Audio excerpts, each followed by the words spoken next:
السلام عليكم ورحمة الله وبركاته. إن الحمد لله نحمده ونستعينه ونستغفره ونعوذ بالله من شرور أنفسنا ومن سيئات أعمالنا من يهده الله فلا مضل له ومن يضلله فلا هادي له وأشهد أن لا إله إلا الله وحده لا شريك له وأشهد أن محمدا عبده ورسوله صلى الله تعالى عليه وعلى آله وصحبه وسلم تسليما كثيرا. يا أيها الذين آمنوا اتقوا الله حق تقاته ولا تموتن إلا وأنتم مسلمون. يا أيها الناس اتقوا ربكم الذي خلقكم من نفس واحدة وخلق منها زوجها وبث منهما رجالا كثيرا ونساء واتقوا الله الذي تساءلون به والأرحم إن الله كان عليكم رقيبا.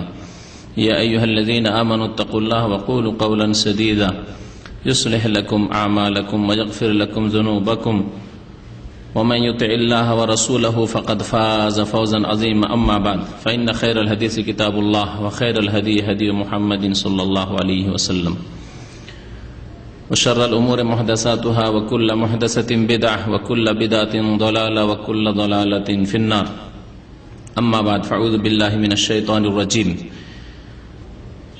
وضرب الله مثلا قرية كانت آمنة مطمئنة يأتيها رزقها رغدا من كل مكان فكفرت بأنعم الله فأذاقها الله لباس الجوع والخوف بما كانوا يصنعون.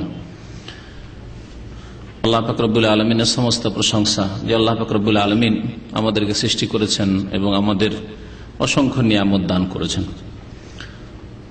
সে আল্লাহ পাকের যাবতীয় প্রশংসা যে আল্লাহ পাক রব্বুল আলামিন ওয়াদা করেছেন মানব জাতির সাথে যারা তার দিনকে প্রতিষ্ঠিত করবে,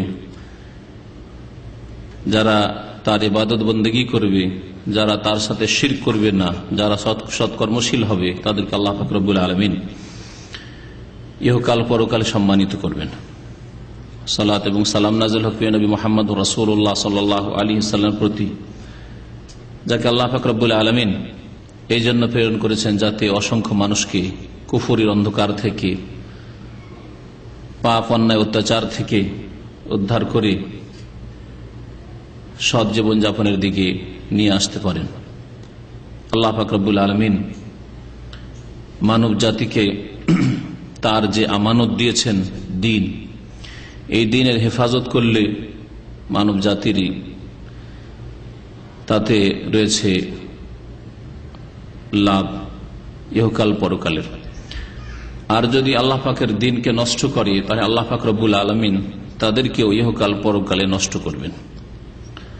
আজকে বর্তমান বিশ্বে, বিশেষ করে মুসলিম বিশ্বে যে অশান্তি, যে বিভিন্ন রকমের আযাব ব্যক্তি জীবনে, পারিবারিক জীবনে, সামাজিক ক্ষেত্রে, অর্থনীতির ক্ষেত্রে, নিরাপত্তার ক্ষেত্রে, রাজনৈতিক দিক থেকে, সার্বিক দিক থেকে যে আল্লাহ পাক রব্বুল আলামিনের পক্ষ থেকে আযাব, এগুলি এমনিতেই নয়, যা অনেকে অনুধাবন করি না। চলে যাচ্ছে, দিন যাচ্ছে, রাত আসছে, রাত কেটে যাচ্ছে, আবার দিন আসছে, এইভাবে সপ্তাহ, মাস, বছর জীবনটা পার হয়ে চলে যাচ্ছে। আমরা অনুধাবন করি না যে এইরকম অবস্থা কেন, এসবের কারণ কি, এই অশান্তি, এই বিপদ আপদ, এই বালা মুসিবতের কারণ কি। আর সেই কারণগুলি উপলব্ধি করে সেগুলির প্রতিকার, সেগুলির সংশোধন এবং কি করে রক্ষা পাওয়া যেতে পারে আল্লাহ পাক রব্বুল আলামিন আযাব থেকে এর ব্যবস্থা নেওয়া, এ সম্পর্কে অধিকাংশ মানুষ তো দূরের কথা, মুসলিমরাও অচেতন। আজকে এই অল্প সময়ের মধ্যে বিশেষ করে কয়েকটি পাপ জীবনের বিভিন্ন ক্ষেত্রে, সেই পাপগুলি মানুষের দ্বারা হয়ে থাকে, সেই পাপগুলি, সেই অন্যায়গুলি, সেই জুলম অত্যাচার গুলির কারণে আল্লাহ পাক রব্বুল আলামিনের বিভিন্ন আযাব যে এসে থাকে মানব জাতির ওপর, সে বিষয়টি নিয়ে আলোচনা করব। আল্লাহ পাক রব্বুল আলামিন তার ওয়াদা করেছেন যে মানব জাতিকে তারা আল্লাহর দিনের উপর কায়েম থাকলে তাদেরকে শান্তি দেবেন, তাদেরকে নেতৃত্ব দেবেন, তাদেরকে সম্মানিত করবেন। বিভিন্ন ভাষায় এই ওয়াদাগুলি কোরআনে কারিমে বারবার করে ফিরে এসেছে। মহান আল্লাহ ইরশাদ করেছেন তার একটি আয়াতে, সূরা আরাফের আয়াত নম্বর 96, ওয়ালাউ আন্না আহলাল কুরা আমানু ওয়াত্তাকাউ লাফাতাহনা আলাইহিম বারাকাতিম মিনাস সামাই ওয়াল আরদ। যদি জনপদের লোকেরা, আহলাল কুরা, যদি দেশের লোকেরা আমানু ঈমান নিয়ে আসত, তাদের ঈমানকে ঠিক করত। ঈমান মানে শুধু আমরা জন্মসূত্রে মুসলিম হওয়াকে বুঝি, এটা জাহেলদের কথা, এটা যারা দিন সম্পর্কে কোনো জ্ঞান রাখে না তাদের কথা না। ঈমান মানে ঈমানের যে সংজ্ঞা রয়েছে সে সংজ্ঞা মোতাবেক যদি তারা মুমিন হতো। ঈমানের 6টি স্তম্ভ রয়েছে, সেগুলি তাদের মধ্যে থাকতো, অর্থাৎ সেগুলির প্রতি বিশ্বাস থাকতো যেমন বিশ্বাস হতে হয়। একটি শুধু আল্লাহর প্রতি ঈমানের ওপর 1 থেকে 1.5 ঘন্টার একটা সংক্ষিপ্ত আলোচনা আছে আমার, আল্লাহর প্রতি ঈমান কি করে হবে। তাহলে এইরকম আরো 5টি, মোট 6টি যে ঈমানের স্তম্ভ আছে, ঈমানের খুঁটি আছে, সবগুলি সম্পর্কে আপনাকে জানতে হবে। আল্লাহর প্রতি ঈমান কেমন করে, পরকালের প্রতি ঈমান কেমন করে, ফেরেশতাদের প্রতি ঈমান কেমন করে, আল্লাহর কিতাবের প্রতি ঈমান, কোরআন কারীমের প্রতি ঈমান কেমন করে, আল্লাহ পাকের রাসূল সাল্লাল্লাহু আলাইহি ওয়াসাল্লামের প্রতি ঈমান কেমন করে, তাকদীরের প্রতি ঈমান কেমন করে, এই বিষয়গুলি আপনাকে জানতে হবে। তারা যদি ঈমান নিয়ে আসতো এইভাবে, কারণ যে কোনো জিনিস বিশ্বাস করার আগে তার সম্পর্কে আপনার সম্যক জ্ঞান থাকতে হবে। যেমন বিশ্বাস হবে, যেমন জ্ঞান হবে তেমন বিশ্বাস হবে। আপনার যদি জ্ঞান অসম্পূর্ণ থাকে তো বিশ্বাস অসম্পূর্ণ। আপনার আংশিক যদি জ্ঞান থাকে, আংশিক বিশ্বাস, যে সম্পর্কে আপনার নলেজ নেই, জানা নেই, সে সম্পর্কে আর বিশ্বাস যাবে কি করে এখানে। তারপরে ঈমান সম্পূর্ণ হবে না যতক্ষণ পর্যন্ত ঈমানের বহিঃপ্রকাশ না হবে ইসলামের বিধিবিধানগুলির মাধ্যমে। ইসলামের 5টি স্তম্ভ রয়েছে, তাহলে ইসলামের 5টি স্তম্ভ প্রতিষ্ঠা করার মাধ্যমে, কালেমা তাইয়্যিবা শাহাদাতের মাধ্যমে, 5 ওয়াক্ত সালাত কায়েম করার মাধ্যমে, এইভাবে যে ইসলামের স্তম্ভগুলি রয়েছে, যাকাত প্রদানের মাধ্যমে, রমজানের সিয়াম রোজা পালনের মাধ্যমে, হজ যার উপর ফরজ হয়েছে তার হজ আদায় করার মাধ্যমে, যেই ব্যক্তি তার ঈমানের বহিঃপ্রকাশ ঘটালো আল্লাহ পাকের বিধি নিষেধ মেনে চলার মাধ্যমে, আমানু, যদি তারা ঈমান নিয়ে আসে। কারণ শুধু বিশ্বাস গ্রহণযোগ্য নয়, যদি কেউ দাবি করে সেই দাবিতে সে মিথ্যুক, যদি তার বহিঃপ্রকাশ না ঘটে তার দ্বারা, তার প্রমাণ যদি না পাওয়া যায়। জন্য 5 ওয়াক্ত সালাত হচ্ছে ঈমানের বহিঃপ্রকাশ, ঈমানের প্রমাণ। তারা যদি ঈমান নিয়ে আসতো, দেশের লোকেরা যদি ঈমান নিয়ে আসতো, ওয়াত্তাকাও, এবং তারা আল্লাহকে ভয় করত, তারা যদি সংযত জীবনযাপন করত, তারা পাপ মুক্ত থাকত, তাকওয়া অর্জন করত। তাকওয়া মানে বেঁচে থাকা, গুনাহ থেকে বেঁচে থাকতো, এ হচ্ছে তাকওয়া। আল্লাহ পাকের অসন্তুষ্টির কাজ থেকে বেঁচে থাকতো, এ হচ্ছে তাকওয়া। আল্লাহ পাক 2টি বিষয়ের কথা উল্লেখ করেছেন। তারা যদি ঈমান ঠিক করে নিত আর তারা সংযত হইত, পাপ মুক্ত হইত আল্লাহকে ভয় করার মাধ্যমে, তাহলে আল্লাহ পাক বলেছেন লাফাতাহনা আলাইহিম বারাকাতিম মিনাস সামাই ওয়াল আরদ, তাহলে তাদের উপর আমি আসমান এবং জমিনের বরকত সমূহ খুলে দিতাম। আল্লাহ পাক বরকতের দরজাগুলিকে খুলে দিতেন, ওয়াদা করেছেন। ঈমান এবং তাকওয়া এই 2টি যদি ইসলাম যেইভাবে ঈমান পেশ করেছে, তাকওয়া পেশ করেছে, সেইভাবে ঈমান এবং তাকওয়া যদি মানুষের মধ্যে থাকে, তা আল্লাহ পাক আসমানের বরকতের দরজা খুলে দেবেন, জমিনের বরকতের দরজা খুলে দেবেন। আর মানুষের শান্তি আকাশ থেকে নাজিল হয় তা দিয়ে হয়, আর জমিন থেকে যা উদ্গত হয় তা দিয়ে হয়। মানুষের আহার যে দেহের জন্য প্রয়োজন, নিজের পরিবার এর জন্য প্রয়োজন, তাদের আর্থিক সমস্যা সমাধানের জন্য প্রয়োজন, তারপরে আল্লাহ পাক রব্বুল আলামিনের পক্ষ থেকে শান্তি নাজিল হয়, সেটা আকাশ থেকে আল্লাহ পাকের আদেশ হয়। আসমানের দরজা আল্লাহ পাক খুলে দিতেন, তাহলে দৈহিক, মানসিক, সার্বিক, পারিবারিক, আর্থিক সমস্ত রকমের সমস্যার সমাধান আল্লাহ পাক দিতেন মানব জাতিকে আসমান জমিনের বরকতের দরজাগুলি খুলে দিয়ে, ঈমান এবং তাকওয়া থাকলে। ওয়ালাকিন কাযযাবু, আল্লাহ বলছেন কিন্তু তারা মিথ্যা মনে করেছে, তার আল্লাহর দিনকে মিথ্যা মনে করেছে, হয় ঘোষণা করেছে আর না হলে তাদের কাজকর্ম প্রমাণ করেছে। মিথ্যা মনে করা দুই রকম। এক হচ্ছে ঘোষণা করে দেওয়া যে আমি কোরআনে বিশ্বাসী নই, পরকালে বিশ্বাসী নই, আল্লাহর একত্বে তৌহিদ বিশ্বাসী নই, ঘোষণা করা। আরেক হচ্ছে চাল চলন দিয়ে আল্লাহ পাকের ইবাদত না করে, আল্লাহ পাকের বিধান না মেনে, আল্লাহ পাকের বিধানের প্রতিষ্ঠিত না করে, বাস্তবায়ন না করে প্রমাণ করে দেওয়া যে আমরা ইসলামের ধার ধারি না, কোরআনের বিধানের ধার ধারি না, যা অধিকাংশ মুসলিমদের অবস্থা। ওয়ালাকিন কাযযাবু, তারা মিথ্যা মনে করেছে, তাই বাস্তবায়ন করেনি। ফাআখাযনাহুম বিমা কানু ইয়াকসিবুন, সুতরাং তাদেরকে তাদের কর্মের কারণে, তাদের পাপের কারণে আমি পাকড়াও করেছি। যখন তারা ঈমানকে শিরক কুফরিতে রূপান্তরিত করেছে, তাকওয়াকে ভয় করাকে রূপান্তরিত করেছে পাপে লিপ্ত হওয়া আর দিয়ে, তখন আল্লাহ পাক রব্বুল আলামিনের বরকতের দরজাগুলি বন্ধ হয়ে গেছে। বরকতের দরজা যখন আসমান জমিনের বন্ধ হয়ে গেছে আল্লাহ পাকের পক্ষ থেকে, তখন তাদেরকে আল্লাহ পাক শাস্তি দিয়ে পাকড়াও করেছেন তাদের পাপের কারণে।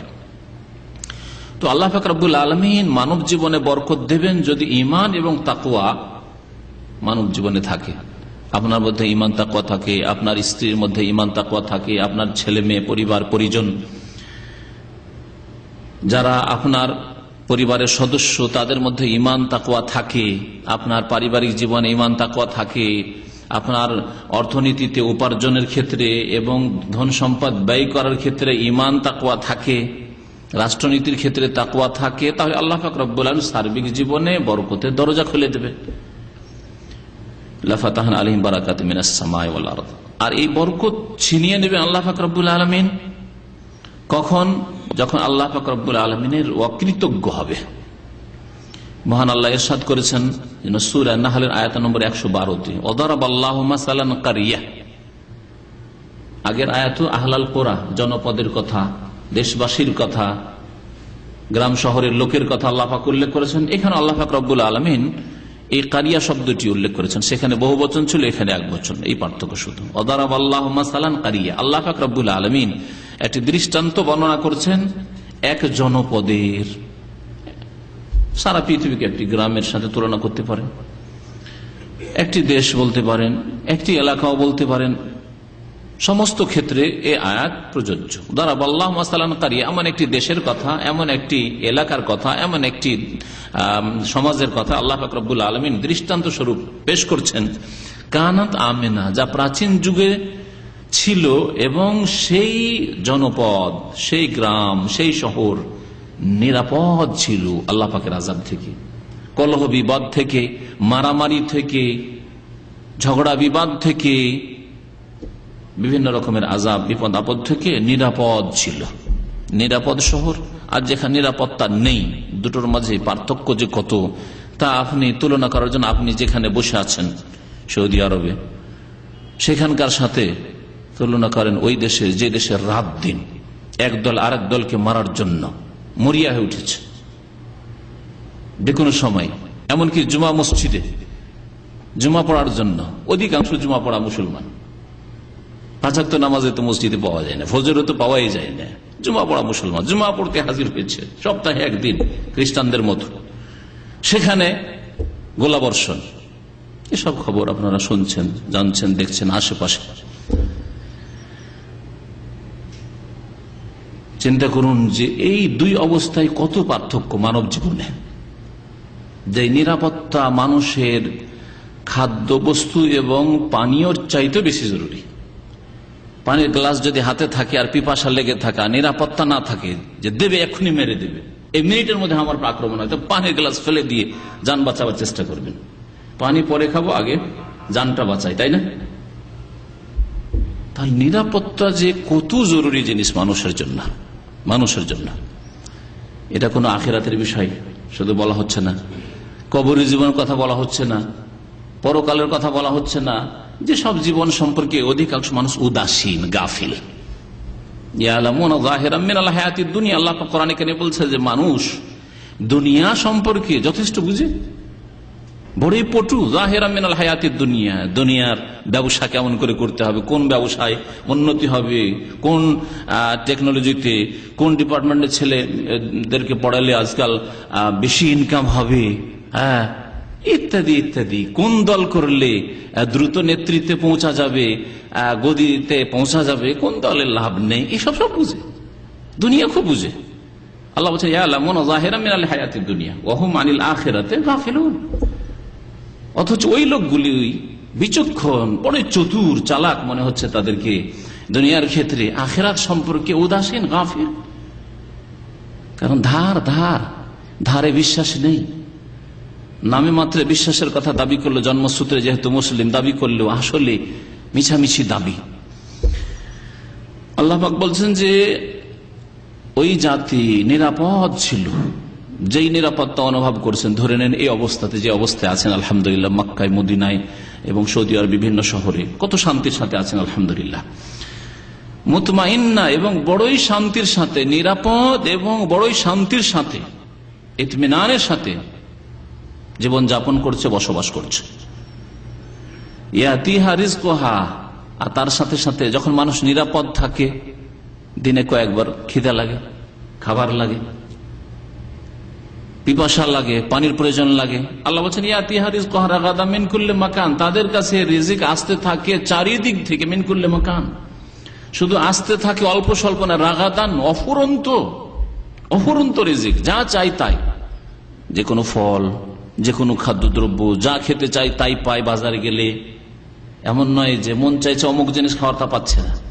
তাই আল্লাহ পাকের নিয়ামত দেখে, নিরাপত্তার নিয়ামত রয়েছে, শান্তির নিয়ামত রয়েছে, আর তার সাথে সাথে অফুরন্ত রিজিক রয়েছে, জীবিকার ব্যবস্থা রয়েছে, কাজকর্ম রয়েছে, কাজকর্মের অভাব নেই, উপার্জনের অভাব নেই। এমন না যে বেকার সমস্যা, এমন যে এই নিরাপত্তা নিয়ে কি করবো, কি বেকার সমস্যা, পকেটে পয়সা নেই, দুপুরে কি খাবো তার ব্যবস্থা নেই, এমন নয়। ইয়াতিহা রিজকুহা রাগাদাম মিন কুল্লি মাকান।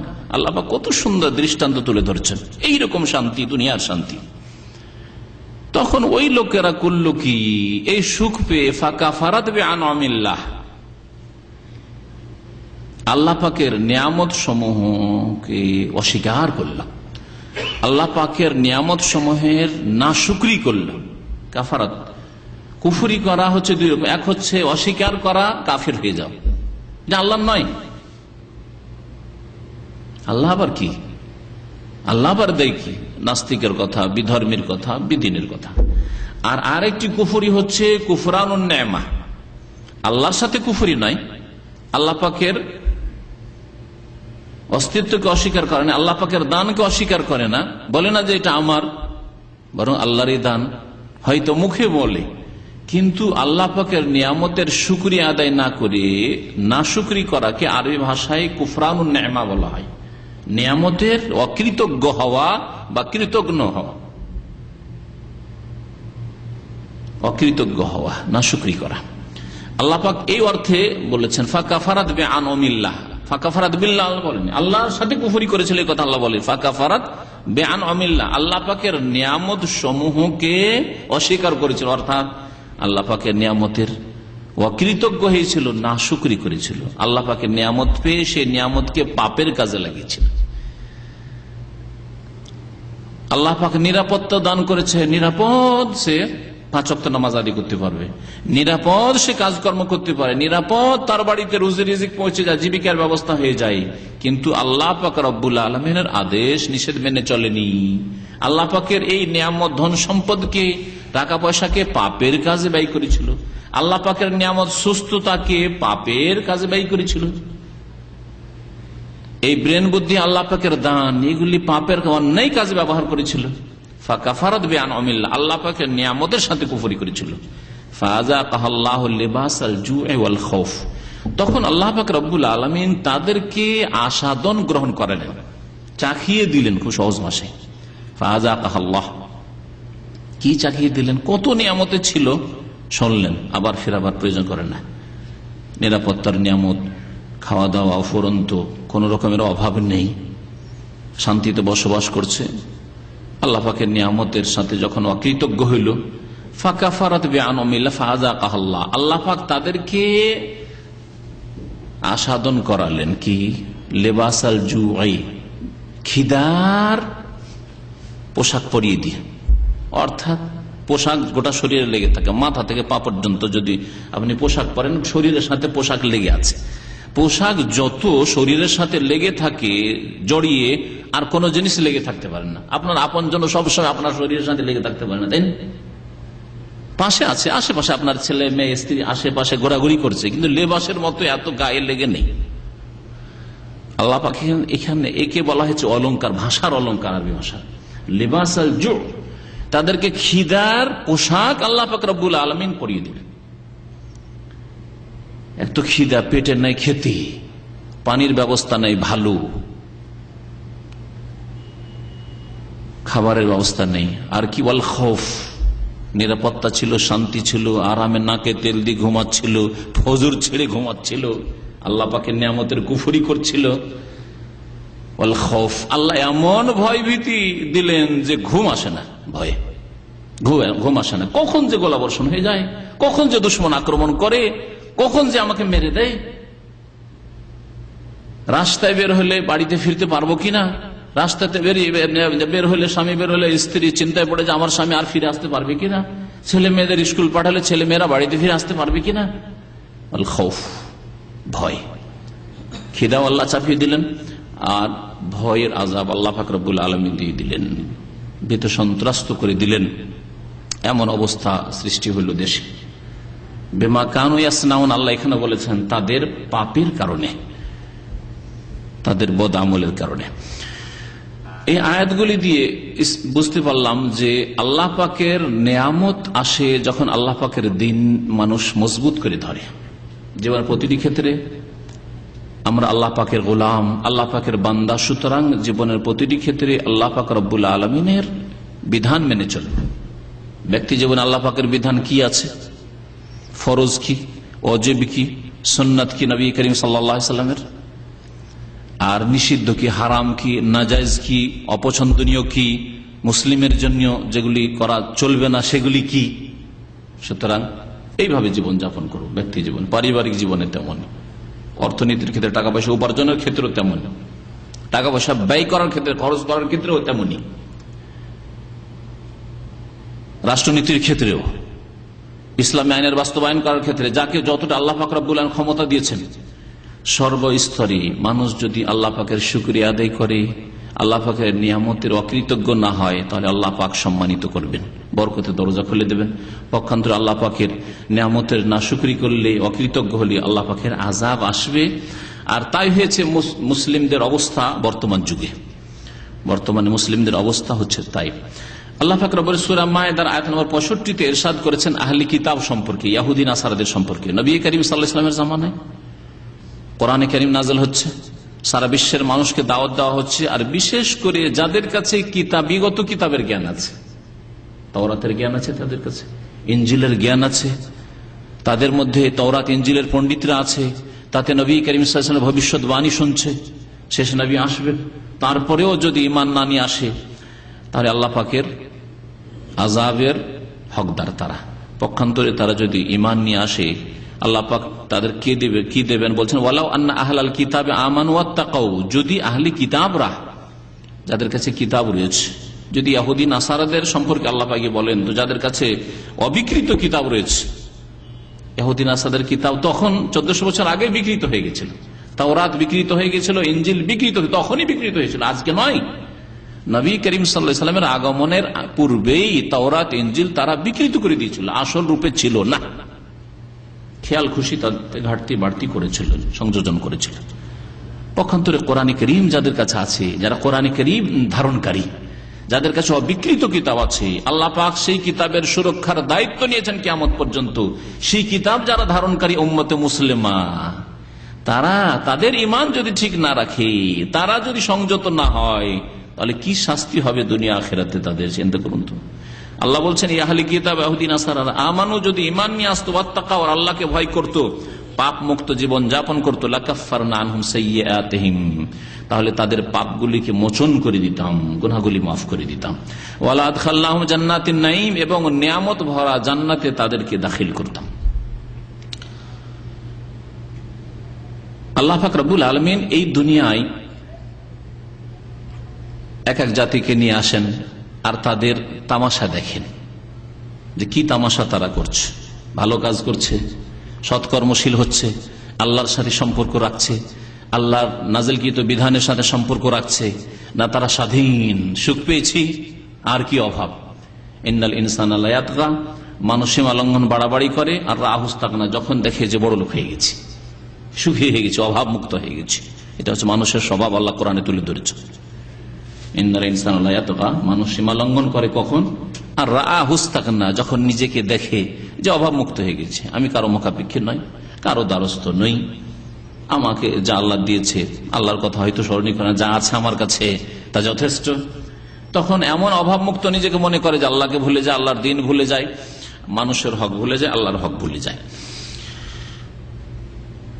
আল্লাহ পাক রব্বুল আলামিন মুসা আলাইহিস সালামের ভাষায় কোরআনে কারীমে ইরশাদ করেছেন, কালা মুসা লিকওমিহি, মুসা আলাইহিস সালাম তার জাতিকে বলেছিলেন, ইস্তাইনু বিল্লাহ, সাহায্য আল্লাহর কাছে চাইবে, ওয়াসবিরু, এবং ধৈর্য ধারণ করবে।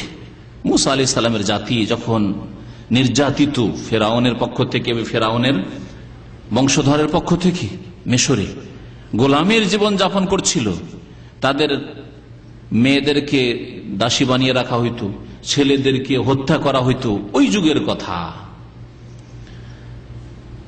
সেই যুগে আল্লাহ পাক রব্বুল আলামিন সেই যুগের অবস্থা তুলে ধরেছেন। মুসা আলাইহিস সালাম আল্লাহর হুকুমে বললেন তার জাতি বনি ইসরায়েলকে, ইস্তাইনু বিল্লাহ, আল্লাহর কাছে সাহায্য চাও, একমাত্র আল্লাহ সাহায্য করতে পারেন, আর ধৈর্য ধারণ করো, আল্লাহর দ্বীনের উপর অটলতা অবলম্বন করো এবং ধৈর্যের সাথে আল্লাহর দ্বীনের উপর কায়েম থাকো। ইন্নাল আরদা লিল্লাহ, এই পৃথিবী আল্লাহ পাকের, এই পৃথিবী কোনো রাজার নয়, কোনো রাষ্ট্রনায়কের নয়, কোনো প্রধানমন্ত্রীর নয়, কোনো পরাশক্তির নয়। ইন্নাল আরদা লিল্লাহ, এই পৃথিবী হচ্ছে আল্লাহ পাক রব্বুল আলামিন, ইউরিসুহা মান ইয়াশা, আল্লাহ যাকে চান তাকে এর উত্তরাধিকারী বানিয়ে থাকেন। আল্লাহ পাক রব্বুল যাকে চান তাকে এর ওয়ারিস বানিয়ে থাকেন, এতে নেতৃত্ব দিয়ে থাকেন, এতে সম্মানিত করে থাকেন, এতে প্রতিষ্ঠিত করে থাকেন। ইউরিসুহা মান ইয়াশা মিন ইবাদি, তার বান্দাদের থেকে। ওয়াল আকিবাতু লিল মুত্তাকিন, কিন্তু শেষ পরিণামে ভাগ্যবান হবে, শেষ পরিণামে শুভ পরিণাম হবে কার? মুত্তাকিনদের, আল্লাহ ভীরুদের। সুতরাং আল্লাহ ভীরুরা কখনো লাঞ্ছিত হবে না, অপদস্থ হবে না, তাদের কাছে অল্প কিছু থাকলেও তাতে তারা সন্তুষ্ট থাকবে এবং তাতে তারা মাথা উঁচু করে থাকবে, তাতে আল্লাহ পাক রব্বুল আলামিন তাদেরকে সম্মানিত রাখবেন ইহকালে এবং পরকালে। দুনিয়ার জিন্দগি, দুনিয়ার জীবন হচ্ছে ক্ষণিকের জীবন, সামান্য সময়, এতে যে অবস্থায় আছেন তাতে আপনি সন্তুষ্ট থাকেন আল্লাহ পাক রব্বুল আলামিনের নিয়ামতে, এবং আল্লাহ পাকের নিয়ামতকে নেকির কাজে ব্যবহার করুন, পাপের কাজে ব্যবহার করিয়েন না। একটি হাদিস আপনাদেরকে শোনাবো, যে হাদিসে 5টি পাপের কথা তুলে ধরা হয়েছে, আর এই 5টি পাপের পার্থিব শাস্তির কথা তুলে ধরা হয়েছে। আজকালকার অধিকাংশ মানুষ আখিরাতের শাস্তি বলে ভয় করতে চায় না, দুনিয়ার শাস্তির কথা এই হাদিসে তুলে ধরা হয়েছে। হতে পারে আল্লাহ পাক রব্বুল আলামিন আমাদের ব্যক্তি জীবনে এর মাধ্যমে সংশোধন করার তৌফিক দেবেন, পারিবারিক জীবনে আল্লাহ পাক আমাদেরকে সংশোধন করার তৌফিক দেবেন এই নবী করিম সাল্লাল্লাহু আলাইহি সাল্লামের হাদিসটি শুনলে। হতে পারে আমাদের যারা নেতৃস্থানীয় ব্যক্তি তাদেরকে আল্লাহ পাক সংশোধন করার তৌফিক দেবেন এই নবী করিম সাল্লাল্লাহু আলাইহি সাল্লামের ভবিষ্যৎবাণী শুনলে। তারপরে নবী করিম সাল্লাল্লাহু ভবিষ্যৎবাণী সম্পর্কে মনে রাখবেন যে নবী করিম সাল্লাল্লাহু আলাইহি সাল্লাম যে আল্লাহ পাকের সত্য রসূল, এর প্রমাণ হচ্ছে যে যেই ভবিষ্যৎবাণীগুলি নবী সাল্লাল্লাহু আলাইহি সাল্লাম করেছেন তা একটি করে বাস্তবায়িত হচ্ছে। কেউ যদি কোনো কথা বলে অগ্রিম যে ভবিষ্যতে এই হবে, এই হবে, এই হবে, আর তারপর সেগুলি যদি না হয়, বা অনুমান ভিত্তিক বলল কিছু হলো কিছু হলো না, তাহলে সন্দিহান হতে পারে মানুষ। যেমন মিথ্যুকদের অবস্থা, মিথ্যুকরা, জনকরা এই কাজই করে, এই জন্য তারা মিথ্যুক, তারা দাজ্জাল। আম্বিয়া এবং রাসূলগণ আর শেষ নবী মুহাম্মদ রাসূলুল্লাহ সাল্লাল্লাহু আলাইহি সাল্লাম বহু ভবিষ্যৎবাণী করেছেন, যে ভবিষ্যৎবাণীগুলি কোরআন এবং হাদিস মওজুদ রয়েছে। নবী করিম সাল্লাল্লাহু আলাইহি ওয়াসাল্লাম যেসব ভবিষ্যৎবাণী করেছেন সেসব ভবিষ্যৎবাণী যদি আপনি দেখতে পান স্বচক্ষে, সেগুলি বাস্তবে হচ্ছে, যেইভাবে বলেছেন নবী সাল্লাল্লাহু আলাইহি ওয়াসাল্লাম সেইভাবে ঘটছে, তাহলে আপনার ঈমান মজবুত হবে না? হবে না? অবশ্যই মজবুত হবে। নবী করিম সাল্লাল্লাহু আলাইহি ওয়াসাল্লামের সত্য নবী হওয়ার প্রমাণ হচ্ছে নবী সাল্লাল্লাহু আলাইহি ওয়াসাল্লামের যে ভবিষ্যৎবাণীগুলি সেগুলির বাস্তবায়ন হওয়া। অনেকগুলি ঘটে গেছে, আর বর্তমানে ঘটছে, অনেকগুলি ঘটছে, আর অনেক ভবিষ্যৎবাণী রয়েছে যেগুলি কিয়ামত পর্যন্ত ঘটবে। নবী করিম সাল্লাল্লাহু আলাইহি ওয়াসাল্লাম ওহদ পাহাড়ের উপরে চেপেছেন একদিন, তার সাথে আবু বকর আছেন, ওমর আছেন, ওসমান আছেন। ওহদ পাহাড় থরথর করে কাঁপতে শুরু হয়েছে, ভূমিকম্পের মতো। রাসূলুল্লাহ সাল্লাল্লাহু আলাইহি ওয়াসাল্লাম পাহাড়ের উপর চেপেছেন, ওহদ পাহাড় কাঁপতে শুরু করেছে। সহিহ হাদিস, এটি নবী সাল্লাল্লাহু আলাইহি ওয়াসাল্লাম মুজিজা। নবী করিম সাল্লাল্লাহু আলাইহি ওয়াসাল্লাম বলছেন যে উসবুত ওহদ, থামো ওহদ, ফাইন্নামা আলাইকা নবিয়্যুন, তোমার উপরে কোনো পাপী নেই, তুমি কাঁপো কেন? তোমার উপরে চেপেছে একজন নবী মুহাম্মদ সাল্লাল্লাহু আলাইহি ওয়াসাল্লাম, ও সিদ্দিকুন, আর একজন সিদ্দিক, অতি সত্যবাদী আবু বকর সিদ্দিক রাদিয়াল্লাহু তাআলা আনহু, ও শহীদান, আর দুই শহীদ। কি বলছেন? দুই শহীদ, জীবিত সুস্থ ওমর ওসমান নবী সাল্লাল্লাহু আলাইহি ওয়াসাল্লামের সাথে, শহীদান, দুই শহীদ তোমার উপরে চেপে আছে আজকে, তুমি কাঁপো কেন? কিছুদিন পরে নবী সাল্লাল্লাহু আলাইহি ওয়াসাল্লামের ইন্তেকাল হইল, আবু বকর খলিফা হলেন, তিনি ইন্তেকাল করলেন, ওমর খলিফা হলেন রাদিয়াল্লাহু তাআলা আনহুম আজমাইন, শহীদ হলেন তিনি মসজিদে ফজর নামাজে, তার উপর আক্রমণ হইল। ওসমান রাদিয়াল্লাহু তাআলা আনহু শহীদ হইলেন, তার বাড়ি ঘেরাও করে জালেমরা শহীদ করল, শহীদ হইলেন। ইমানে আর কোন রকমের দুর্বলতা থাকবে? যে রাসূলুল্লাহ সাল্লাল্লাহু আলাইহি ওয়াসাল্লাম জানিয়ে এসেছেন তা চিরসত্য, হ্যাঁ, ঘটনায় হোক আর ভবিষ্যৎবাণী হোক আর আকীদা মৌলিক বিষয়গুলি হোক ইসলাম ইমানের, অথবা বিধিবিধান হোক, শুধু ঘটনায় বিশ্বাস করবেন এমনটা তো নয়। যেই রাসূল সাল্লাল্লাহু আলাইহি ওয়াসাল্লাম এই ভবিষ্যৎবাণীগুলি করেছেন, সেই রাসূল সাল্লাল্লাহু আলাইহি ওয়াসাল্লাম 5 ওয়াক্ত নামাজ দিয়ে এসেছেন, সুতরাং 5 ওয়াক্ত নামাজ বিশ্বাস করবেন আপনি, তার বাস্তবায়ন করবেন আপনি। সেই রাসূলুল্লাহ সাল্লাল্লাহু আলাইহি ওয়াসাল্লাম আখিরাতের জান্নাত জাহান্নামের আকীদা পেশ করেছেন, তাকদীরের আকীদা পেশ করেছেন, বহু বিশ্বাসের বিষয়গুলি পেশ করেছেন, সেগুলি বিশ্বাস করতে হবে। এবং যেগুলি ইবাদত বন্দেগীর বিষয়, ইবাদত বন্দি করতে হবে, আদেশ নিষেধ করেছেন সেগুলি পালন করতে হবে, কারণ নবী করিম সাল্লাল্লাহু আলাইহি ওয়াসাল্লাম জানিয়েছেন তা হচ্ছে চিরসত্য, যেমন তার ভবিষ্যৎবাণী চিরসত্য। আব্দুল্লাহ বিন উমর রাদিয়াল্লাহু তাআলা আনহুমা থেকে বর্ণিত এই হাদিসটি শোনায়, যাতে 5টি পাপের কথা আর 5টি সাজা শাস্তির কথা নবী করিম সাল্লাল্লাহু আলাইহি ওয়াসাল্লাম বলেছেন। ইবনে মাজার হাদিস এবং হাদিসটি হাসান। বলছেন যে আকবাল আলাইনা রাসূলুল্লাহ সাল্লাল্লাহু আলাইহি ওয়াসাল্লাম, একবার রাসূলুল্লাহ সাল্লাল্লাহু আলাইহি ওয়াসাল্লাম আমাদের দিকে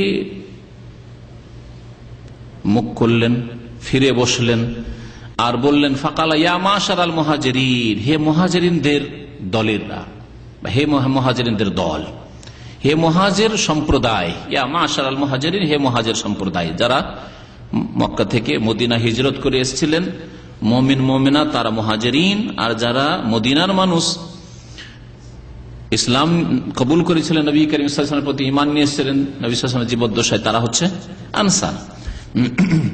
বললেন হে মুহাজির সম্প্রদায়, খামসুন ইযা তুলিতুম বিহিন্না, 5টি পাপ আছে, 5 রকমের গুনাহ আছে, ইযা তুলিতুম বিহিন্না, যখন তোমরা সেগুলিতে লিপ্ত হবে,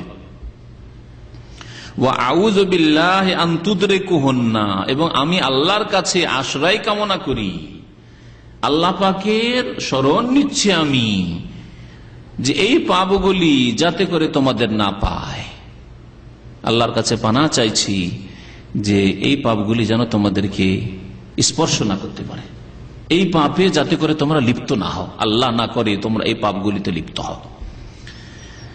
1 নম্বর পাপ, লাম তাযহারিল ফাহিশাতু ফি কওমিন কাত্তু, হাত্তা ইউলানু বিহা ইল্লা ফাশা ফীহিমুত তাউন ওয়াল আওজা আল্লাতী লাম তাকুন মাযাত ফি আসলাফিহিম আল্লাযীনা মাদাউ। বলছেন যে ফাহিশা অর্থাৎ অশ্লীলতার সবচেয়ে বড় অশ্লীলতা হচ্ছে জেনা, সমকামিতা।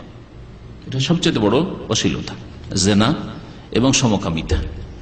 আর যদি কোনো দেশে এগুলিকে বৈধ করে দেওয়া হয়,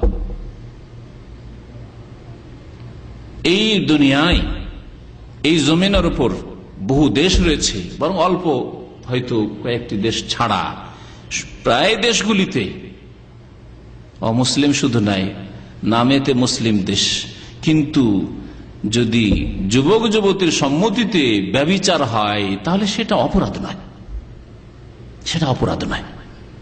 যুবক যুবতী, ছেলে মেয়ে, পুরুষ নারীর সম্মতিতে যদি জেনা হয় তাহলে সেটা অশ্লীলতা নয়,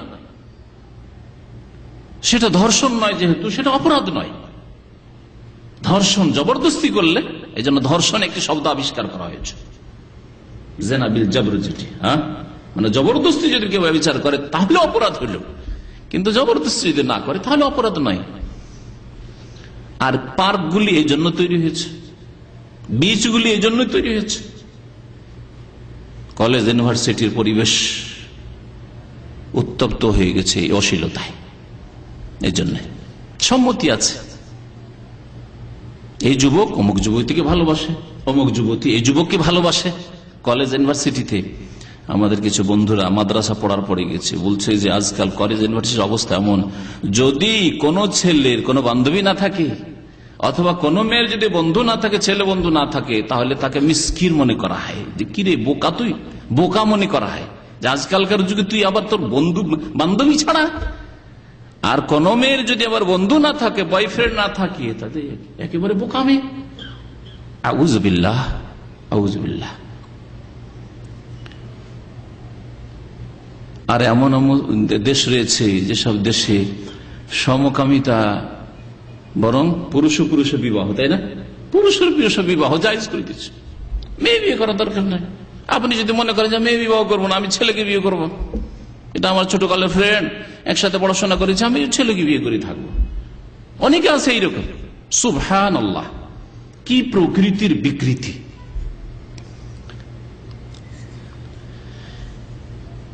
তো যেসব দেশে, যেসব সমাজে, যেসব পরিবারে এই ফাহিশা, অশ্লীল কাজ ছড়িয়ে পড়েছে, জেনা ব্যভিচার ছাড়া, জেনা ব্যভিচারে যেসব অশ্লীলতা পৌঁছায় সেগুলি হচ্ছে ফাহিশা, অশ্লীলতা। নোংরা গান শোনা, প্রেম ভালোবাসার গান শোনা, বাজনা সহ, আর প্রেম ভালোবাসার দৃশ্য দেখা, ফিল্ম দেখা, সিরিয়াল দেখা, এগুলি সবগুলি ফাহিশা, সবগুলি হচ্ছে ফাহিশা।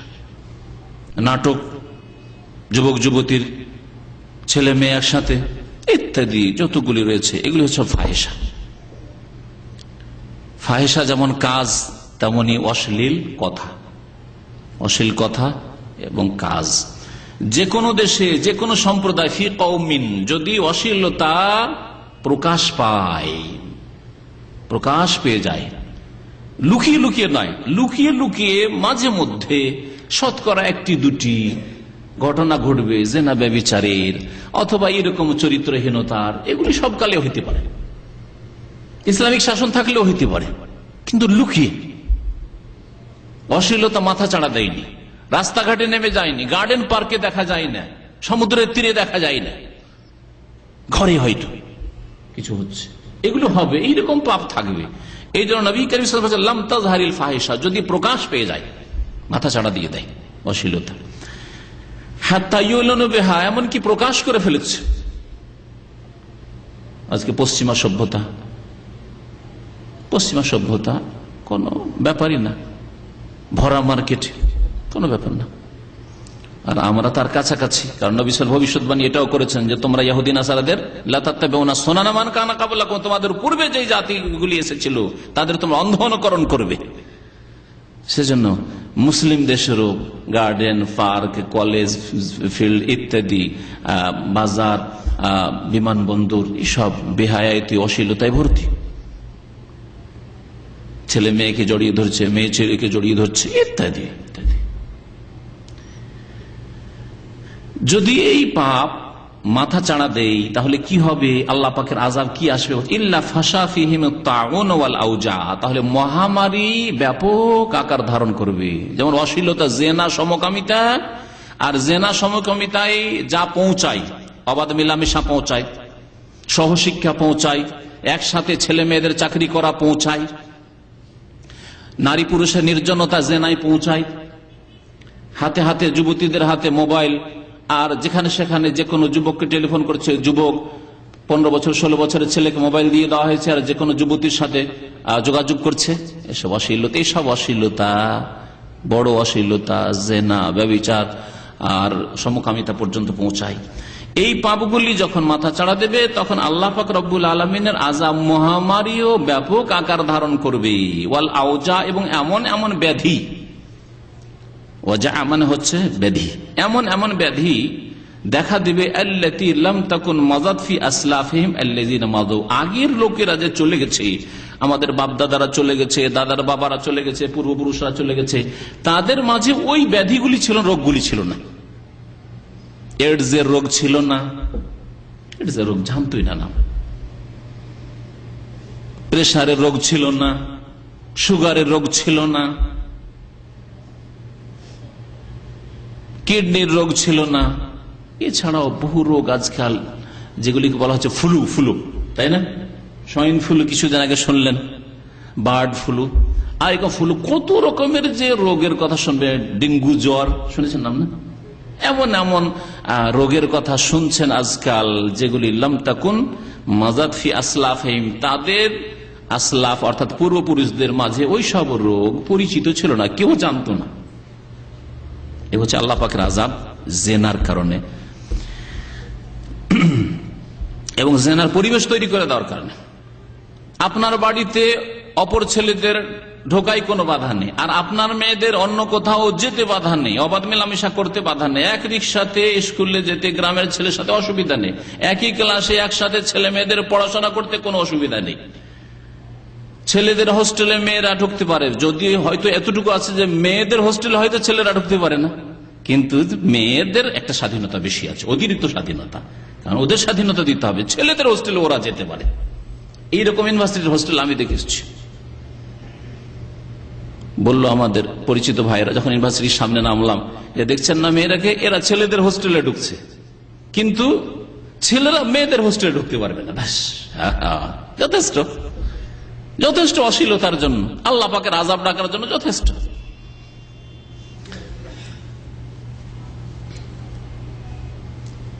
দ্বিতীয় পাপের কথা শুনেন, নবী সাল্লাল্লাহু আলাইহি ওয়াসাল্লাম বলছেন ওয়ালাম ইয়ানকুসুল মিকিয়াল ওয়াল মিজান, আর যারা দাঁড়ি পাল্লায় মারবে, মেপে দেবে তখন কম দেবে, শুধু ধান চালে না, তার আগে যারা আমাদের দেশে স্বর্ণকার, সোনার, তারা যে কত মারা মারে, কত যে বেইমানি করি আল্লাহ পাক জানে, কি মুসলিম কি অমুসলিম। দাড়ি পাল্লায় মারবে, দাড়ি পাল্লায় মারা মানে শুধু এই আপনার তারাজু দাড়ি পাল্লা নয়, নেওয়ার ক্ষেত্রে দেওয়ার ক্ষেত্রে আপনি চুক্তি করেছেন যে এত টাকা বেতন দিব, অত টাকা বেতন দিচ্ছেন না আপনি, এই সুযোগ সুবিধা দেব দিচ্ছেন না আপনি, তার দাড়ি মারলেন আপনি। ঠিক দাড়ি মারা যেমন মালিকের পক্ষ থেকে, বসের পক্ষ থেকে, সুপারভাইজার ফোরম্যানের পক্ষ থেকে, ঠিক তেমনি লেবারদের পক্ষ থেকে দাড়ি মারা। কাজের ক্ষেত্রে অবহেলা, মজদুরদের দেখবেন যখন সুপারভাইজার আছে অথবা মালিক আছে, আমাদের দেশে গ্রামের মজদুরদের দেখেছেন, যখন মালিক বসে আছে দ্বিগুণ কাজ হচ্ছে, তারও বেশি কাজ হচ্ছে, মাঠে জমি ঘাস নিড়াবে, যদি মালিক সাথে থাকে ও কাজ কি দ্রুত কাজ হচ্ছে, আর যদি মালিক না থাকে বসে গল্প করছে। এগুলো দাড়ি মারা, শুধু দাড়ি মারা না, শুধু দাড়ি মারা না, এই চাল ডালে দাড়ি মারা নয়, সার্বিক ক্ষেত্রে দাড়ি মারা, যে কোনো দাড়ি মারা হবে, ছোটর পক্ষ থেকে আর বড়োর পক্ষ থেকে, মালিকের পক্ষ থেকে হোক আর লেবারের পক্ষ থেকে হোক। নবী করিম সাল্লাল্লাহু আলাইহি ওয়াসাল্লাম বলছেন যে কোনো জাতি যখন দাড়ি পাল্লায় মারবে, কম দেবে, ইল্লা উখিযু বিস-সিনিনি ওয়া শিদ্দাতিল মুউনাহ, তখন সেই দেশে আল্লাহ পাকের আযাব আসবে কিসের? বিস-সিনিন, দুর্ভিক্ষের আযাব, খাদ্যের অভাব, চিনি পাওয়া যাচ্ছে না, ডাল পাওয়া যাচ্ছে না, চাল পাওয়া যাচ্ছে না, গম পাওয়া যাচ্ছে না, খাদ্যের অভাব, দুর্ভিক্ষ, বৃষ্টি হচ্ছে না, অনাবৃষ্টি, বৃষ্টি হচ্ছে না, তখন খাদ্যের অভাব, অসিদ্দাতুল মাউনা। আর জিনিসপত্রের দাম বেড়ে যাচ্ছে, জিনিসপত্রের দাম বেড়ে যাচ্ছে। আজকে চিন্তা করুন, সারা বিশ্বের মধ্যে এখানে 20 বছর থেকে একই রেটে জিনিসপত্র ছিল মাত্র কয়েক বছর আগ পর্যন্ত, কিন্তু এই কয়েক বছরের মধ্যে যে জিনিসপত্রের দাম বেড়েছে ভাবতে পারেন না। চিন্তা করতে হবে। আর আমাদের দেশগুলির কথা তো বলতে হবে না, প্রতি মিনিটে মিনিটে দাম বাড়ছে। 2 বছর এখানে কাজ করে যাবেন, গিয়ে আশ্চর্য হয়ে যাবেন যে কি রেটে কিনে গিয়েছিলাম আর কি রেটে এখন কিনছি, কি ভাড়া ছিল ঢাকা থেকে আমার বাড়ি পর্যন্ত, এখন কি ভাড়া, তাই না? প্রতি জিনিসে বাড়তে আছে, বাড়তে আছে। আল্লাহ পাকের আযাব এগুলি পাপের কারণে। এই যে দাড়ি মারা শুরু করেছি, দাড়ি মারা শাসক এবং প্রজা, এর মধ্যে দাড়ি মারা রয়েছে। শাসকরা দাড়ি মারছে, জনসাধারণ হক দিচ্ছে না, তারাই লুটপাট করে খেয়ে দিচ্ছে। প্রজা, দেশবাসী তাদের হক দিচ্ছে না, ওরা দাড়ি মারছে ওই দিক থেকে, স্বজন প্রীতি করছে, জাতীয় ধন সম্পদ লুটপাট করে তারাই খাচ্ছে, ফকির মিসকিন গ্রামের কিছুই পাচ্ছে না, রাজনীতি করে তারাই লুটপাট করছে। আর এই দিকে দাঁড়িয়ে মারছে জনসাধারণ, যে তাদের কি করে ক্ষতি করা যায়, তাদের বিরুদ্ধে কি করে সোচ্চার হওয়া যায়, তাদের হক আদায় করছেন না। যখন শাসকরা প্রজার হক আদায় করছে না, প্রজারা শাসকের হক আদায় করছে না, এইরকম দাঁড়ি মারাও চলছে।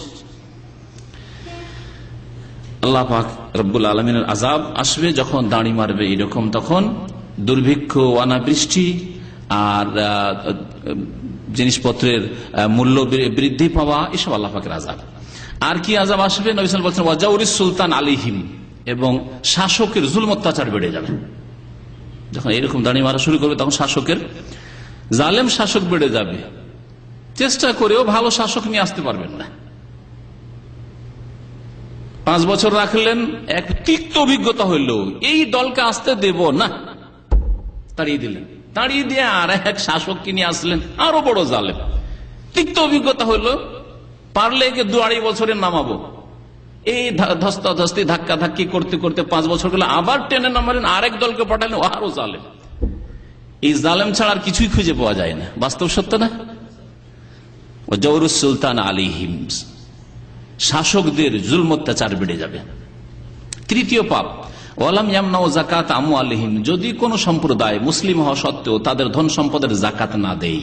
আজকে অধিকাংশ মুসলিম পয়সাওয়ালারা যাকাত দেয় না, নামকে অস্তে 2-4-10টা শাড়ি বিতরণ করে দিল, 10-20টা লুঙ্গি দিয়ে দিল, আর রমজান মাসে আর তাও দেখিয়ে আর দিলে, তাতে আবার কত রকমের উদ্দেশ্য, রাজনৈতিক উদ্দেশ্য।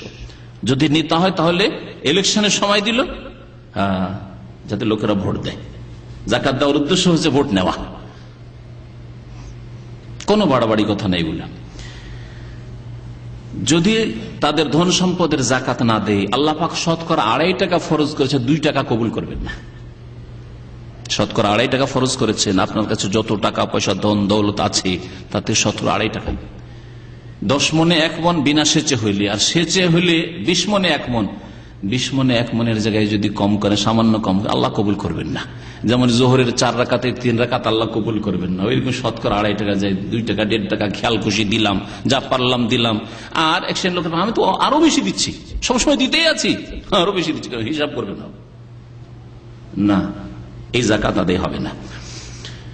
নবী কারীম সাল্লাল্লাহু আলাইহি ওয়াসাল্লাম বলছেন, যে সম্প্রদায় যাকাত দেবে না, ইল্লা মুনিউল কাতরা মিনাস সামাই, আসমানের বৃষ্টি বন্ধ হয়ে যাবে, বৃষ্টি বন্ধ হয়ে যাবে।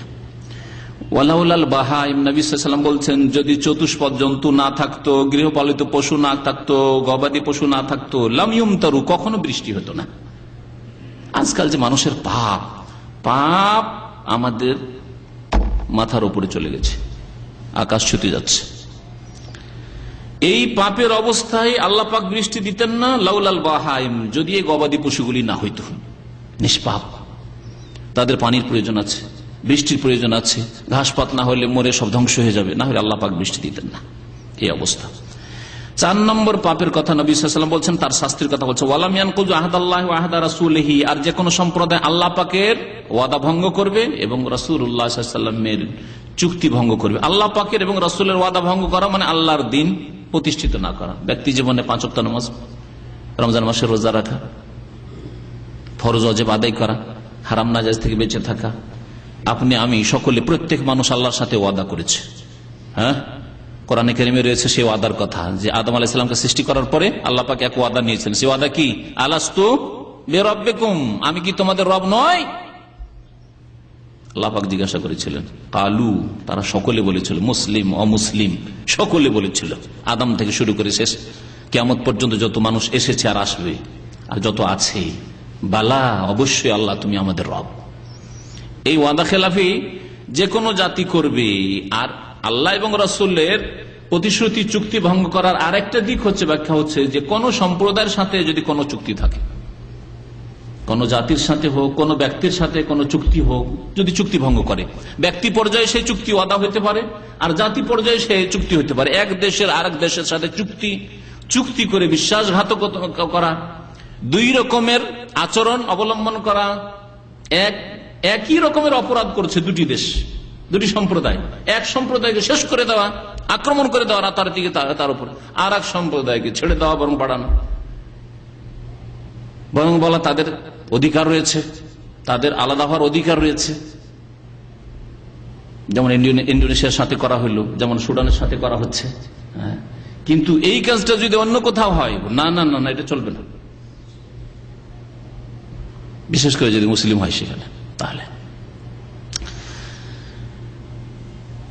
আর ব্যক্তি পর্যায়ে ওয়াদা আজকাল ধার নেওয়ার ক্ষেত্রে ব্যাপক আকার ধারণ করেছে।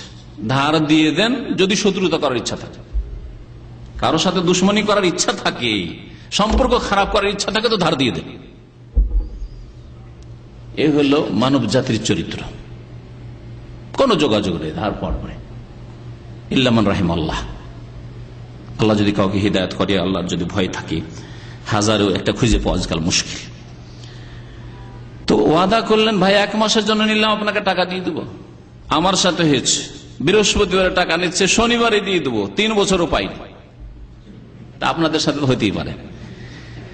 তারপরে আল্লাহ জাযা খায়ের দেয়, সে পালিয়ে গেল আল-হাসান আমার এক দায়ী ভাই বলে যে আপনার টাকা নিয়ে বসে আছে। আমি বলি, ভাই আল-হাসা গেছে, ওর যোগাযোগ নেই, টেলিফোন হচ্ছে, সবকিছু।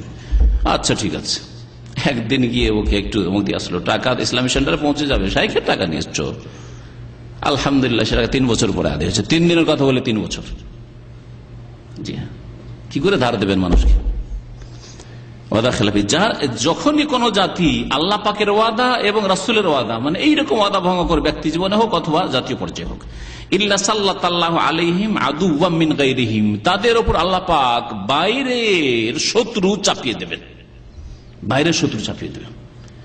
বাইরের শত্রু এসে আক্রমণ করবে, দেশের বাইরের অথবা বিজাতি শত্রু, বাইরের শত্রু, আপনার বংশের লোক না অন্য বংশের লোক, এইভাবে অন্য শত্রুদেরকে আল্লাহ পাক তাদের উপর চাপিয়ে দেবেন। তাহলে শত্রুদের চাপিয়ে দেওয়ার আযাব, যে আযাবে অনেকে আজকে ভুগছে, এটা আল্লাহ পাকের ওয়াদা নষ্ট করার জন্য। আর রাসূলুল্লাহ সাল্লাল্লাহু আলাইহি ওয়াসাল্লামের সাথে যে ওয়াদা আমানত রয়েছে আমাদের কাছে, কোরআনে কারীম আমানত রয়েছে আমাদের কাছে, রাসূলুল্লাহ সাল্লাল্লাহু আলাইহি ওয়াসাল্লামের হাদিস।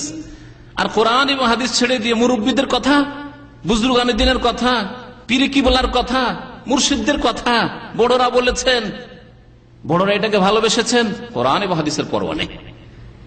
তাওহীদকে শিরকে বদলে দেওয়া আর সুন্নতের জায়গায় বিদআতের স্থান দখল করে নেওয়া। আর তাওহীদ সুন্নতের কথা বললে সেটাই নতুন হয়ে যায় তাদের কাছে। এইরকম যখন অবস্থা হবে, আল্লাহ এবং রাসূলের ওয়াদা তারা ভঙ্গ করলো, এই আমানতকে নষ্ট করলো, আল্লাহ পাক তাদের উপর বাইরের শত্রু চাপিয়ে দিবেন।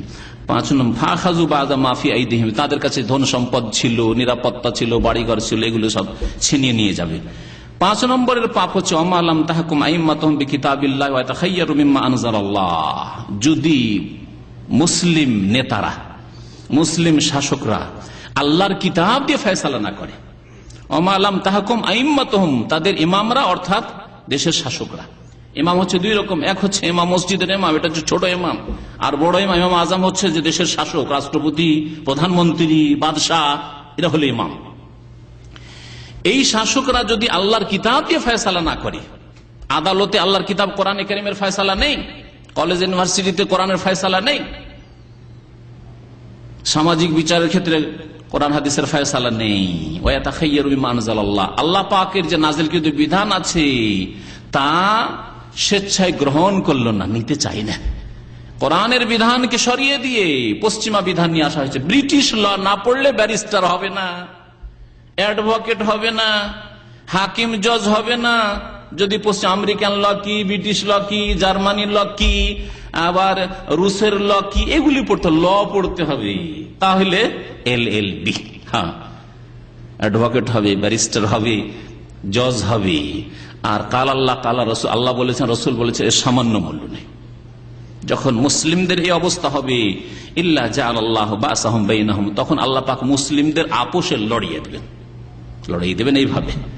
মুসলিম এক জাতি আরেক জাতিকে মারবে, এক সম্প্রদায় আরেক সম্প্রদায়কে মারবে, এক দল আরেক দলকে পিটাবে,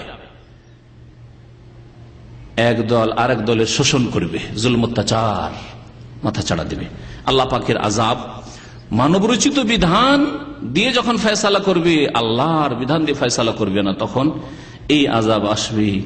তাহলে এই পাপগুলি এমন পাপ, যেই পাপগুলির নগদ বদলা পাওয়া যাবে, দুনিয়াতে বদলা পাওয়া যাবে। এই পাপগুলিতে যারাই লিপ্ত হবে, ব্যক্তি জীবনে, পারিবারিক জীবনে, সামাজিক ক্ষেত্রে, অর্থনীতির ক্ষেত্রে, রাষ্ট্রনীতির ক্ষেত্রে, ওপর লেভেল থেকে শুরু করে নিচ পর্যন্ত যে কোনো মানুষ এই পাপগুলিতে লিপ্ত হবে, আল্লাহ পাক তাদেরকে দুনিয়াবী শাস্তি দিয়ে, পার্থিব আযাব দিয়ে তাদেরকে শিক্ষা দেবেন। মহান আল্লাহ কোরআন কারীমে সূরা সাজদায় ইরশাদ করেছেন, ওয়ালা নুযিকান্নাহুম মিনাল আযাবিল আদনা দুনাল আযাবিল আকবারি লাআল্লাহুম ইয়ারজিউন, আমি অবশ্যই তাদেরকে বড় শাস্তির আগে ছোট শাস্তি দেব।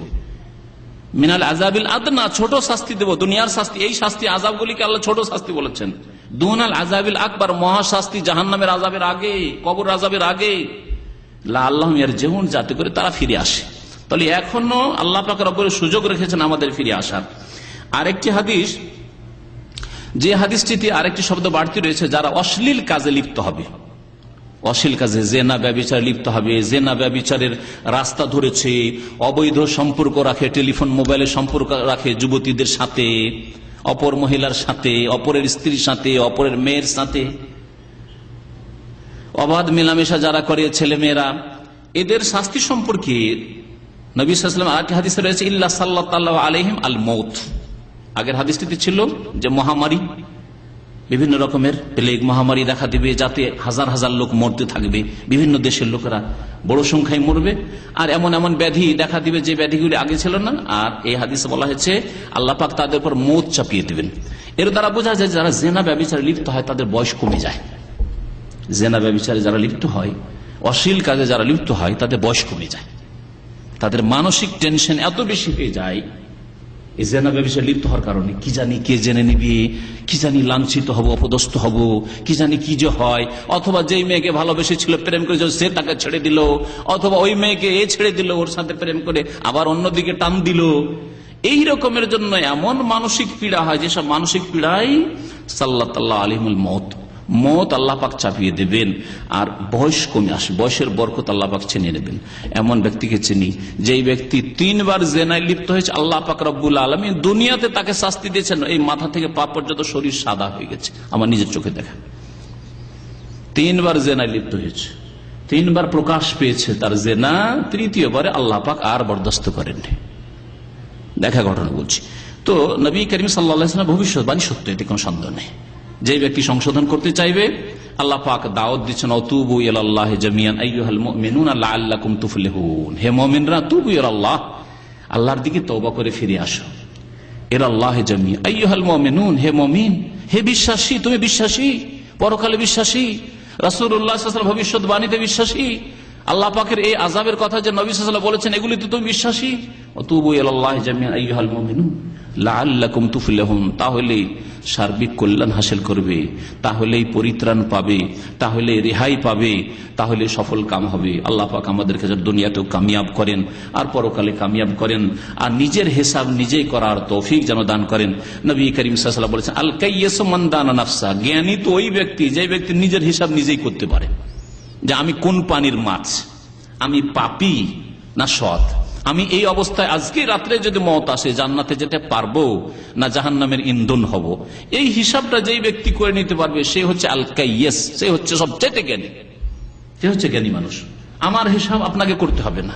আমার নামাজ ঠিক আছে, আমার হালাল খাওয়া ঠিক আছে, আমি হারাম থেকে বেঁচে আছি, আমি জেনা ব্যভিচার থেকে বেঁচে আছি, আল্লাহ পাকের অসন্তুষ্টি গজবের কাজ থেকে বেঁচে আছি। আর যদি বেঁচে না থাকি তো এখনো সংশোধনের সময় আছে, দ্রুত সংশোধন করেন, কারণ হাতে সময় নেই, সময় আল্লাহ পাকের হাতে।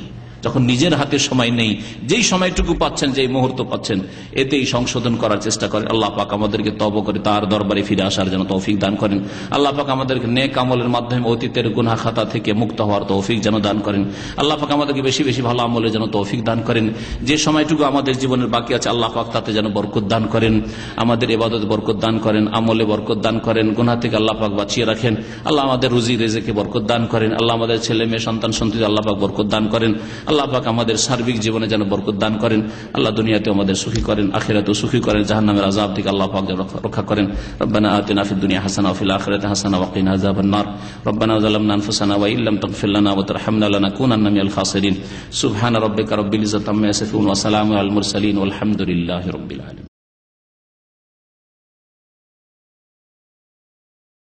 ছেলেরা মেয়েদের মতো গলায় চেন পরে, স্বর্ণের চেন, স্বর্ণের চেন হারাম।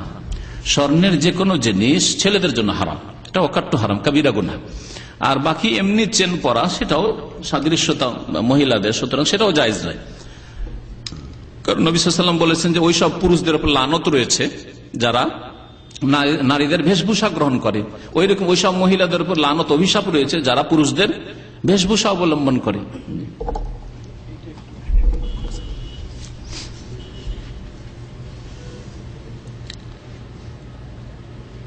আমাদের কোন বোন হয়তো দরখাস্ত করেছেন, এরকম অনেক ভাইয়েরই দরখাস্ত আছে, ভাই আমার বড় বোন অসুস্থ, তিনি এখন কোন হাসপাতালে আছেন, ওনার জন্য দোয়া করেন, আল্লাহ যেন শিফা দান করেন।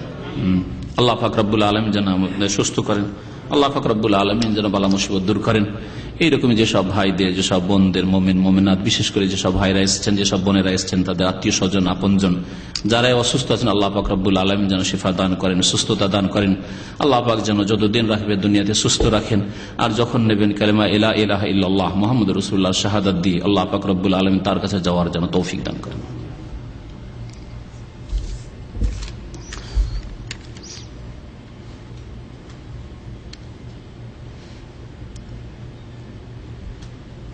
একবার জিজ্ঞাসা করে তাফসীর ইবনে কাসির কি সম্পূর্ণ সহি? সম্পূর্ণ সহি তো বলা মুশকিল, তাতে কিছু রিওয়ায়াত আছে যেগুলি দুর্বল, হয়তো দুর্বল, কিন্তু অধিকাংশ তাফসীর ইবনে কাসিরের রিওয়ায়াতগুলো সহি। যদি দেখা যায় যে কোনো আকীদার সাথে অথবা কোনো সহি বিষয়াদির সাথে মানে তার হচ্ছে বিরোধ হচ্ছে, তাহলে সেটা ভালো আলেমদের কাছ থেকে জেনে নিতে হবে।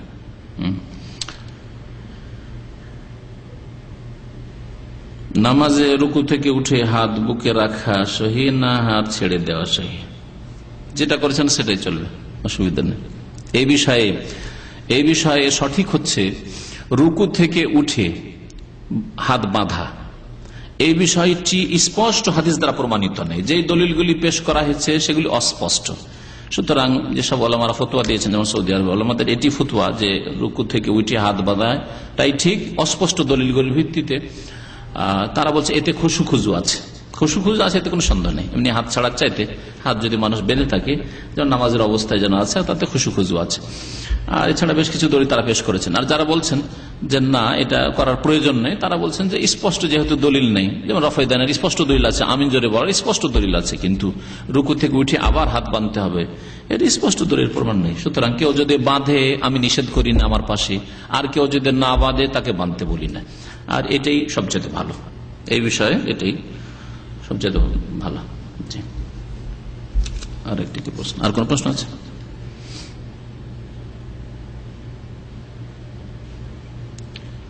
জুমার দিন জুমার জন্য 2 আজান দেয়া কি না? 2 আজান দেওয়া বিদাত নয়।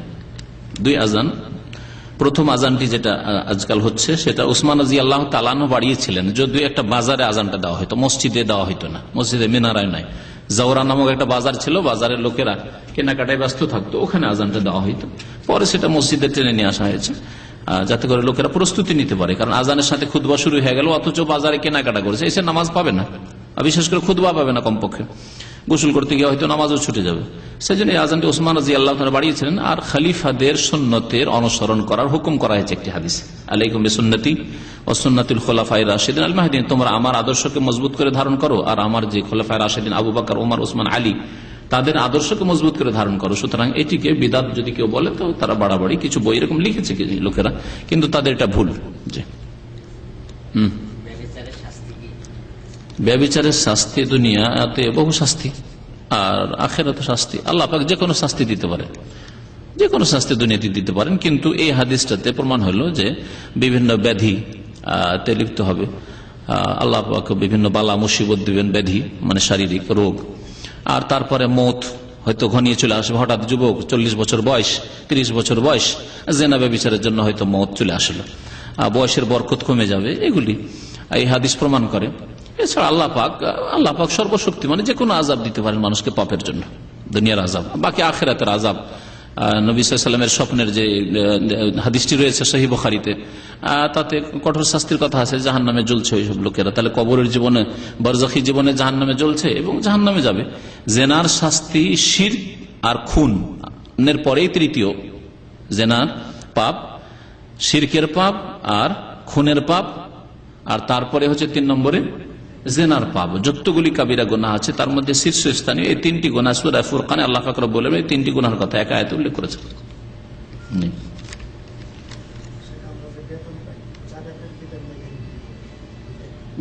বেতনে যাকাত, বেতন খেয়ে দিয়ে যদি শেষ হয়ে যায় বছর শেষ হওয়ার আগে, তাহলে কোনো যাকাত নেই। আর যদি বেতন থেকে কিছু কিছু করে বাঁচিয়ে রাখতে পারেন, কিছু কিছু করে বাঁচিয়ে রাখানো, প্রথম মাসে 500 রিয়াল বাঁচিয়ে রেখেছেন, মোটামুটি 500 রিয়াল থাকলে নিসাবে পৌঁছে যায়, তাহলে বছরের শেষ 12 মাস পরে যদি 5000 রিয়াল থাকে 5000ই দিতে হবে। বুঝে গেছে? 10,000 থাকে, 20,000 থাকে, 50,000 থাকে, কিন্তু প্রথম মাসে 12 মাস আগে বা 3 মাস আগে আপনার কাছে মাত্র 10,000 রিয়াল ছিল, পরে দেখা যাচ্ছে 3 মাসের মধ্যে আপনার কাছে 2 লাখ রিয়াল, 2 লক্ষ রিয়াল দিতে হবে। আর রমজানের সাথে এর কোনো সম্পর্ক নেই, যদি অধিকাংশ লোকেরা রমজানই দিয়ে থাকে, কিন্তু রমজানের সাথে যাকাতের সম্পর্ক যখন 1 বছর হবে তখনই যাকাত দিতে হবে। কোরআনের ওপর অন্য বই রাখলে কি গুনাহ হবে? হ্যাঁ, কোরআনের ওপর অন্য বই রাখবে কেন? বেয়াদবি। যদি ইচ্ছা করে কেউ রাখে তাহলে অবশ্যই গুনাহ হবে, আর যে অনিচ্ছাকৃত খেয়াল করেনি আর রেখে দিয়েছে তো আল্লাহ ধরবেন না হয়তো। রব্বানা লা তুআখিযনা ইন নাসিনা আও আখতানা, কেউ যদি ভুলে যায় অথবা মাসলা না জানা থাকে, অনেক ক্ষেত্রে আল্লাহ মাফ করবেন। কিন্তু জেনে শুনে কোরআনে কারীমের উপর রাখবে অন্য কোন কিতাব, এক শ্রেণী বিদ্যার্থীরা রাখে, এরকম খবর শুনেছি, আমি বিশ্বাস করতাম না প্রথম। এক ইঞ্জিনিয়ার ভাই ছিলেন এখানে থাকতেন, উনি বলতেন বারবার করে, তারপরে কয়েকজন এসে আমাকে বললো যে এরকম কাজ করে বিদ্যার্থীরা, আজ কোরআনে কারীমের উপরে ওদের ওই বইটা রাখবে, যে বইটা ওরা সকাল সন্ধ্যা পড়ে। আল্লাহ হিদায়াত করে সব লোকদেরকে। সাল্লাল্লাহু আলাইহি ওয়া সাল্লাম মুহাম্মদ ওয়া আলা আলিহি।